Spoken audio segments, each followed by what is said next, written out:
Okay, so this is an example of what you guys will be doing, okay? And you all have this handout to be able to look at to give you ideas on how to start designing your own original wacky bird, okay? So the first thing that we're going to do is everybody's going to grab a piece of manila paper and you're going to fold it in half. So on each half of the paper, front and back, you're going to draw a different bird design idea, filling up that space. So I want you to keep it folded when you're working on one side.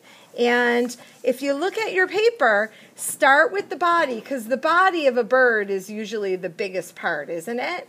Okay?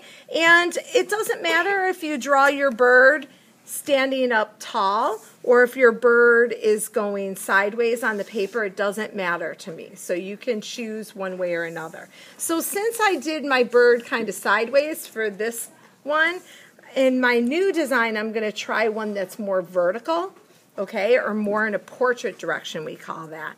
And I kind of like that shape. It's pretty cool. So I'm going to draw this shape, filling that space as big as possible so that I'm not running off of the paper, but my bird is as big as possible to the edges of the paper, okay? So there's a good body shape.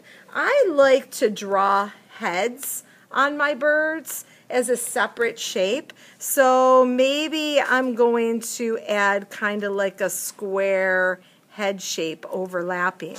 If I'm overlapping a shape over another one, I just erase the one that's behind away a little bit, right? Okay, so speaking of that, should I, as I'm sketching my bird and making my design, should I press hard with my pencil or light with my pencil? Light, because if I need to erase a line, I can erase a light line completely away, right? Okay, so now on my head, what parts of the bird do I need to draw on the head? Maybe eyes, mouth. Maybe eyes. And see, I have a whole bunch of different eye ideas, okay? Do I have to use one off of this paper? No, I can if I want to. I don't have to. So who's to say I can't make this wacky bird have diamond shape eyes? That's pretty cool and original, right? I want you guys really to experiment and have fun with this. And then I'm going to have him look like he's kind of angry with this kind of beak going out. That's going to face and hang off the bottom edge. It's kind of like a C backward or a C shape with these, or catcher's mitt. Very good comparison. And notice I have to erase kind of my lines that it's sticking out of. So I've got an angry bird. Get that? Angry Bird? How many of you guys like Angry Bird? I love Angry playing Birds. it. So I like it, but it's frustrating. I don't do so well sometimes, right? Yeah. So I've got an Angry Bird going. You don't have to have an Angry Bird. We'd like to be happy in here, but it's up to you. Okay? Now I'm going to add wings, and I want my wings, since his head's sticking forward, his wings are probably kind of behind his body. So from behind, I think I'm just going to do a wing that's like 3 loops on this side and a wing coming off of this side. Okay? Huh? It looks kind of scary. It does look kind of scary, doesn't it? And then let's cheerful up his little top of his head deal and give him some cute little loops up here. What do you think? Is his hair? Okay? You should have done the one like that one. Yeah, maybe that one. I could change that and do another idea similar, that one looks like a right? And then I can't really see too much of a tail because the tail's behind, but maybe I'll just give him a little tail down here. That's a little tiny tail. And then I need to add legs, okay? And what did we just learn about? Which element of art did we just learn about?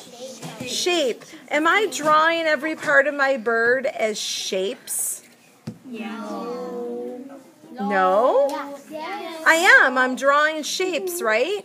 We want to think shapes instead of lines because shapes we can cut out of different colored papers. Can we cut lines out? of papers? No, they're too skinny. They're a line, right? So we're thinking shapes when we do the different parts of our bird. When it comes to the top of the head or to the legs, if you want to use, for example, this type of leg that's a single line and then the feet are shapes off of it, that's okay. We're going to have to use a different material than paper for that. Okay? I'm thinking pipe cleaners that we glue on to make the legs, and then we glue the feet onto the pipe cleaners from the back of the body. Okay? So that's okay if you want. The little tiny what feet? The little tiny paw feet. Okay, we'll do the little tiny paw feet off of the front. So they're like ovals, right?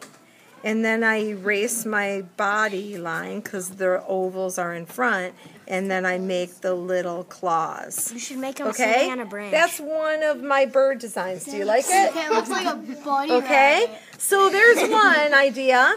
Now I'm going to flip it over to a new part of my paper. Do a totally different bird. Okay? How many times do you think? How many different birds? Four times, because you have two sections on one side of the paper. Is my bird filling the paper as big as possible?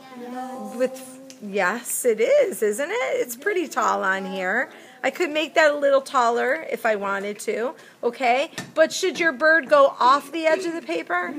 No, so make sure it fits, but it's as big as it can be on the paper.